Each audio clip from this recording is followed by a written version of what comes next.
Man, what the deal? It's your boy GQ, freaking with the fellas in effect. Got the beautiful and talented Ciara in the house. Thank you. What's going on? How are you? Where you from? I'm from Atlanta. Notice the accent. Yeah. So how you feeling and why? You know what? I feel real good right now. It's like second home to me. Because, you know, my family from my mother's side is from New York. Let's take it back to how you got started. Man, I started out in a group. It was called Hearsay. We were together for about a good 6 months, and it didn't work out. When we fell apart, And you know what's so funny about our group is that we had a deal. We had like a few major recording label deals on the table, and we fell apart due to differences. So what we decided to do is the company that we were signed to decided to work on me and develop me as a solo artist. And so in that process, I found out that I had a publishing talent. So I signed my first publishing deal when I was 15, and then about a good 6 months later, I had demoed the first record that it was the first time that I demoed any record that I wrote. Every time that I did a record, it was either the artist demoed it or a demo artist did it. So when I finally got a chance to, we was like, man, this sounds real good. So he decided to work on me. Then I was introduced to a guy named French. He's a producer in Atlanta. And we worked together for a good few months or whatever, and they decided to take it to the next level by introducing me to Jazzy Faye. Then I meet with Jazzy, so long, I know, I'm sorry. But I meet with Jazzy, and we're together for about a good week or so. In the first 5 days, we come out with 5 solid records. And Jazzy was like excited about everything, so I signed a deal with Jazzy to his company called Show Enough. Then he wants to introduce me to L.A. Reid. So I'm in the office performing for L.A. Reid, and now I'm here. And it's history, right? Yeah, it's history. And you're the first artist of Show Jazzy Enough. Faye's label. First lady. That's beautiful. First lady right of Show Enough Records. Okay. And the album is crazy.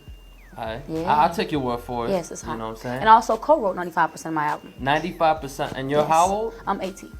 That's crazy. Because you know there's artists like 3 times your age that don't even Man, you got to pick up the pen. See, because you got to remember, in a way, even though I started out in a group, I really, when I was introduced to the industry and like working on my own thing, I started out with a publishing deal.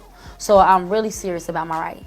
That's cool though. Yeah. That's good that you're into a lot of things because you still have a career as a writer even when, you know, you decide to stop doing it as an artist. That's real. You know what I'm saying? That's real. You know, you mentioned you're 18 years old and I mean, a lot of kids aren't even in school or, you know, and you're already in the industry writing and doing all this. How does it feel just entering at such a young age? You know what? It's truly a blessing. It's definitely a lot on my plate though, you know, because it's like you're dealing with so much more than what you would do if you were at home and you were trying to just if you were at home, you know, and not really doing anything. But I mean, it's a blessing. You know what I mean? It's definitely a lot, but it's all worth it at the end of the day. You have, as you mentioned, you have a lot of cameos in the video. Yeah. How'd you get that to go down? You know what? A lot of people, actually, and one thing people always say about Atlanta, and I think it's just the whole Southern hospitality. But Monica, she's like family to me. Bone Crusher, he's cool people. You know, we run into each other all the time. Lil Jon, of course, I met him through work, and he's cool people. And Jazzy Faye, Jazzy. I mean, he saw me, but you know, Jazzy and I, it's beyond just music. Like he's like a brother to me. You know, so I mean, everybody in the video, I pretty much knew. You know what I mean? And they all just showed me love. So being that you knew Bone Crusher, you weren't intimidated when he was dancing like no, because that would frighten the normal person. Let me tell you, frighten you? Why? Because he's a big guy and he does crazy dances. You know what? Bone Crusher is really loving. He's like a big teddy bear. Yes, I know it. He is. And you know Bone Crusher, I could tell. Yeah, but you know what? Bone Crusher, he's really cool.